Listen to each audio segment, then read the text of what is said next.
Olá, querido aluno, querida aluna da Legal Educacional. Nós vamos agora dar continuidade ao estudo das cláusulas obrigatórias do contrato social. Mais especificamente, nós vamos dar continuidade ao estudo de uma das cláusulas mais importantes do contrato, que é a cláusula do capital social. Vamos tratar neste encontro, especificamente, das particularidades do capital na forma societária contratual mais importante, pelo menos aquela que se faz mais presente no dia a dia da advocacia consultiva, que é a sociedade limitada. Legal? Então, vamos analisar aí um pouquinho as regras que tratam do capital social da sociedade limitada. Vejam lá, o capital da sociedade limitada, ele será representado por cotas, iguais ou desiguais, cabendo uma ou diversas a cada sócio. Isso está lá no artigo 1035 do Código Civil. Então, muito importante aqui, vocês entenderem que nos termos do artigo 1055, o capital de uma limitada é representado por cotas, tá? Ele não é representado por ações. Na sociedade anônima, que é uma sociedade por ações, o capital é representado por ações. Na limitada, quando nós vamos estruturar a cláusula do capital social, necessariamente nós temos que indicar que o capital social é representado por cotas. Essas cotas podem ser iguais ou desiguais, cabendo uma única cota ou diversas cotas a cada sócio, a depender da configuração societária desta sociedade. Tudo bem? Detalhe importante aqui. A cota pode ter qualquer valor nominal? Na verdade, não. Vejam lá. Não é cabível a indicação de valor de cota inferior a 1 centavo. Então, 90% das sociedades tem lá o seu capital representado por cotas com valor nominal de R$1 cada. É praxe. Então, em regra, as cotas de uma sociedade têm um valor nominal de R$1. Mas eu posso estabelecer que as cotas terão um valor nominal de R$10? Claro. Então, imagine, por exemplo, uma sociedade que tem um capital no valor de R$1.000. Esse capital pode ser representado por 1.000 cotas, no valor nominal de R$1 cada uma. Mas também pode ser igualmente representado por 100 cotas, no valor nominal de R$10 cada uma. Ou por 10 cotas, no valor nominal de R$100 cada uma. Ou por 2 cotas, no valor nominal de R$500 cada uma. Ou ainda por uma única cota, no valor nominal de R$1.000. Agora, neste caso, a sociedade terá que ser necessariamente unipessoal. Ou pode ser que haja um condomínio de sócios aqui, mas sendo titulares dessa única cota. Mas vejam que é possível ela ter o seu capital sendo representado por uma única cota. Agora, e menos que R$1 pode? Professor, pode, 50 centavos. Então, se o capital é de R$1.000, eu vou ter lá 2.000 cotas no valor de 50 centavos cada. E pode ser menos que isso? Pode. O limite, o piso é 1 centavo. Não dá para ser menos que 1 centavo. Tudo bem? Essa é a primeira observação importante. Segunda observação, falei um pouquinho sobre isso, é a copropriedade de cotas. Embora a cota seja indivisa, embora eu não possa dividir uma cota, é possível a copropriedade de cotas. Neste caso, se eu tiver mais de um proprietário, eu preciso indicar quem vai representar o sócio ou os direitos de sócio que aquela cota atribui aos titulares. Então, se eu tenho lá um grupo de 5 pessoas sendo titulares de cotas de uma sociedade, em copropriedade, eu preciso indicar no contrato quem dessas 5 pessoas poderá exercer os direitos inerentes a essas cotas, os direitos de sócio inerentes a essas cotas. Legal? Tudo bem? Muito bom. Prosseguindo, vamos falar agora da formação do capital social. Como é que o capital social de uma limitada, afinal, como eu disse, nós estamos vendo aqui particularidades da limitada. Como é que o capital social de uma limitada pode ser formado? Regra geral, eu posso formar o capital de uma sociedade limitada por meio de contribuições realizadas pelos sócios em dinheiro, em bens, em créditos.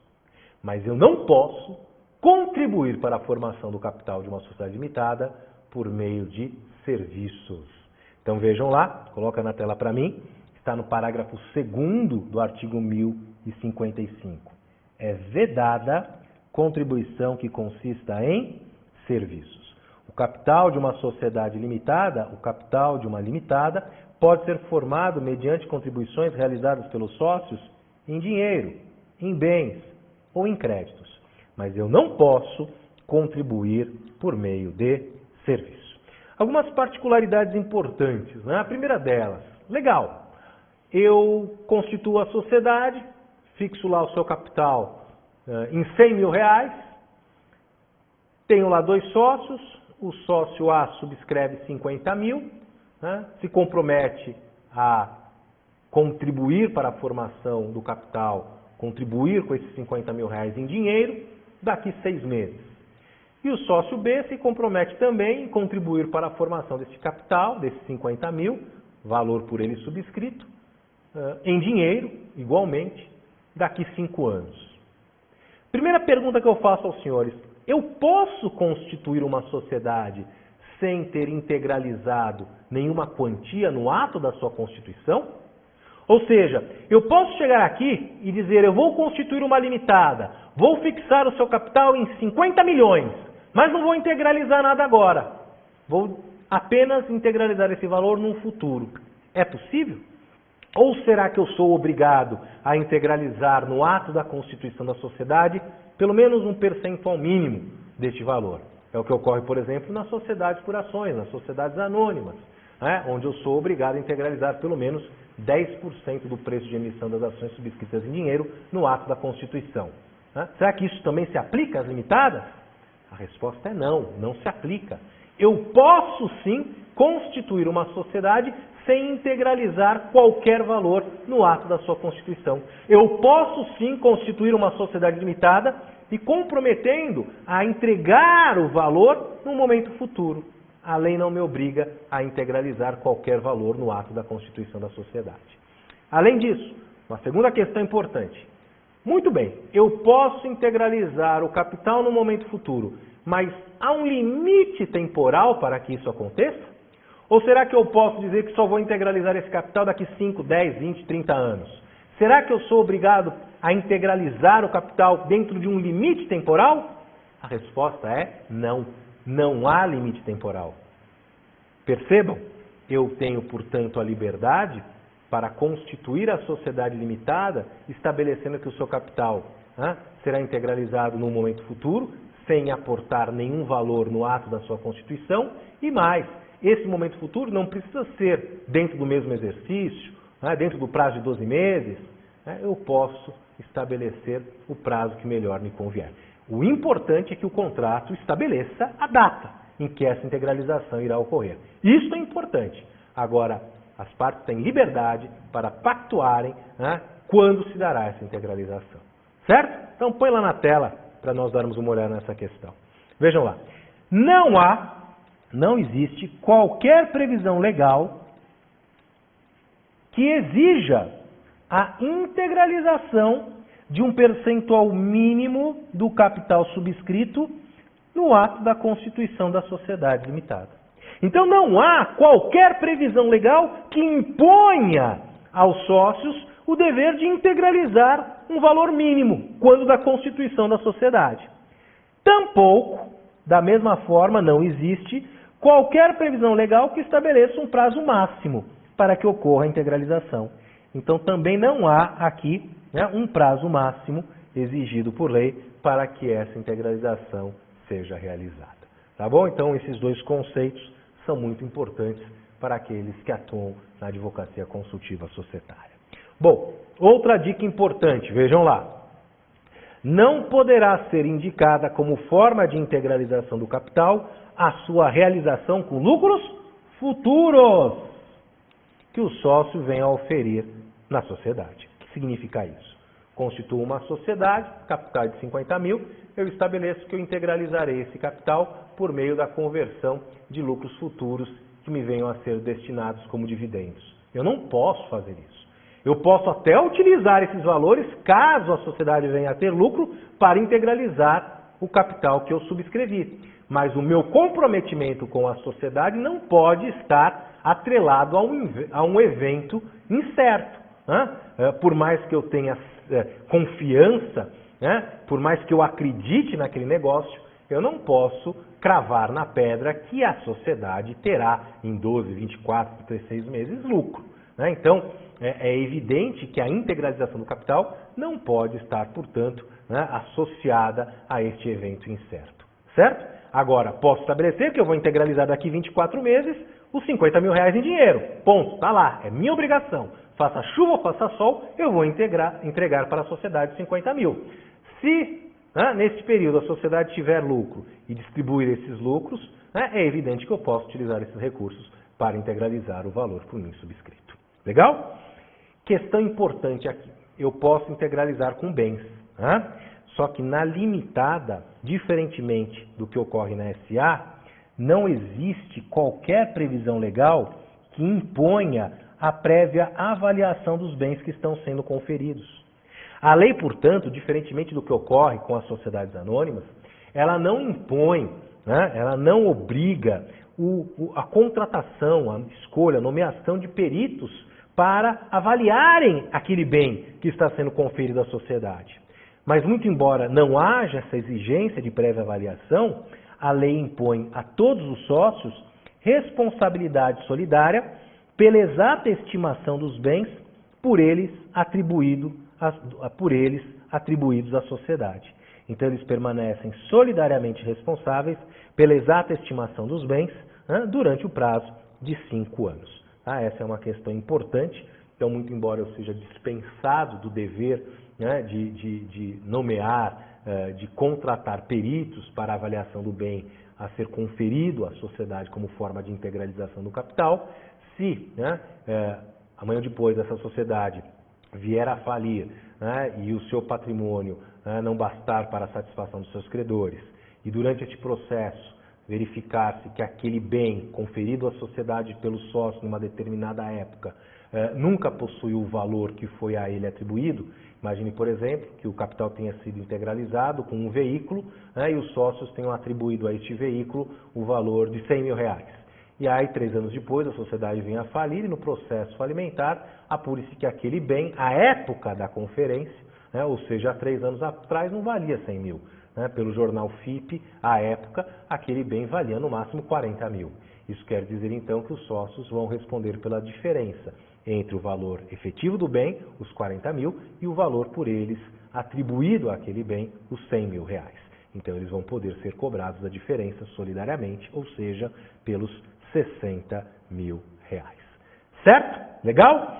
Questão prática importante aqui para vocês. Né? Muitas vezes, nós integralizamos o capital com a conferência de bens imóveis. Imaginem, por exemplo, a construção de uma holding patrimonial, ou mesmo a construção de uma holding dentro de um planejamento sucessório, onde há a necessidade de transferir, né, determinados bens imóveis para a pessoa jurídica.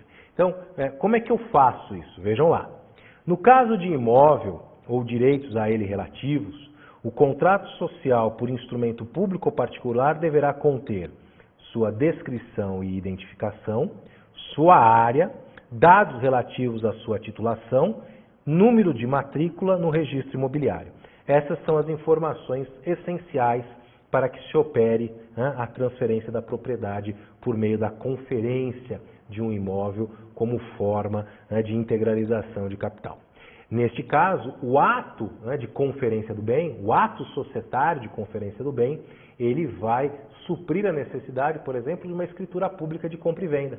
Vocês simplesmente levarão o ato, pode ser, por exemplo, o contrato social, o ato que deliberou a constituição da sociedade, em que foi conferido o imóvel como forma de integralização do capital. Vocês vão levar este contrato devidamente registrado na junta diretamente ao oficial de registro de imóveis.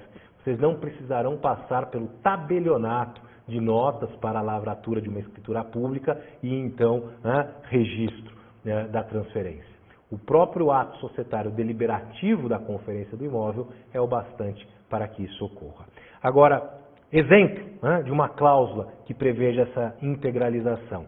Vejam lá, a sócia Maria, por exemplo, subscreve 10 mil cotas no valor de 10 mil reais, ou 1 milhão de cotas no valor de 1 milhão de reais, né, no valor nominal de R$1 cada uma, a serem totalmente integralizadas até 24 meses, mediante incorporação ao patrimônio da sociedade pelo valor de 1 milhão de reais, de imóvel correspondente a um prédio localizado.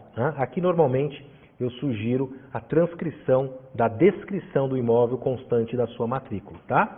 Então, localizado na avenida, na rua José Paulo Diniz, número 315, 15º subdistrito da Vila Mariana, cidade de São Paulo, estado de São Paulo, seu terreno formado pelo lote 14 da quadra 3, da Vila Mariana, medindo 20 metros de frente, por exemplo, para a citada avenida, por 10 metros de lado, que confina com o lote 13, por 10 metros do lado, que confina com o lote 15, e pelos fundos a mesma metragem da frente, perfazendo uma área de 10 com 20, 200 metros quadrados. Tudo em conformidade com o objeto da matrícula tal, do XX oficial de registro de imóveis da capital deste estado, e aqui também é muito válida a indicação do número de contribuinte junto à prefeitura, Então, com isso, vocês têm aí um exemplo, esse material depois vai ser disponibilizado para vocês, um exemplo de conferência de imóvel para a integralização de um capital, a descrição que esse imóvel deve ter dentro do ato societário para que ele possa ser objeto de registro. Certo, senhores? Tudo bem? Bom, então, só para concluirmos a nossa aula, um último minutinho aqui, extrapolando um pouco do nosso tempo, queria só compartilhar com vocês um exemplo de cláusula de capital social. Então eu tenho lá, cláusula 5ª, o capital social totalmente subscrito neste ato é de R$100 mil, dividido em, por exemplo, 100 mil cotas, no valor nominal de R$1 cada uma, subscritas e integralizadas pelos sócios da seguinte forma. A sócia Maria subscreve 50 mil cotas, no valor nominal de R$1 cada, a serem totalmente integralizadas em 24 meses, mediante pagamento em dinheiro, mediante depósito bancário. Então, aqui eu vou estabelecer de acordo com as particularidades do meu cliente. Já o sócio Marcelo subscreve mais 50 mil cotas, no valor nominal de R$1 cada, integralizando neste ato, em moeda nacional, a quantia de R$30 mil, devendo o saldo remanescente de 20 mil ser integralizado em dinheiro até, por exemplo, 10 de abril de 2025. Legal? E aí, por fim, um parágrafo único que é praxe, que estabelece que a responsabilidade de cada um dos sócios é limitada ao valor de suas cotas, mas todos são solidariamente responsáveis pela integralização do capital. Certo, senhores? Então, com isso, nós encerramos aqui o nosso segundo encontro relacionado a esse tema tão importante, que é o capital social. Um forte abraço para vocês e até a nossa próxima aula. Tchau, tchau.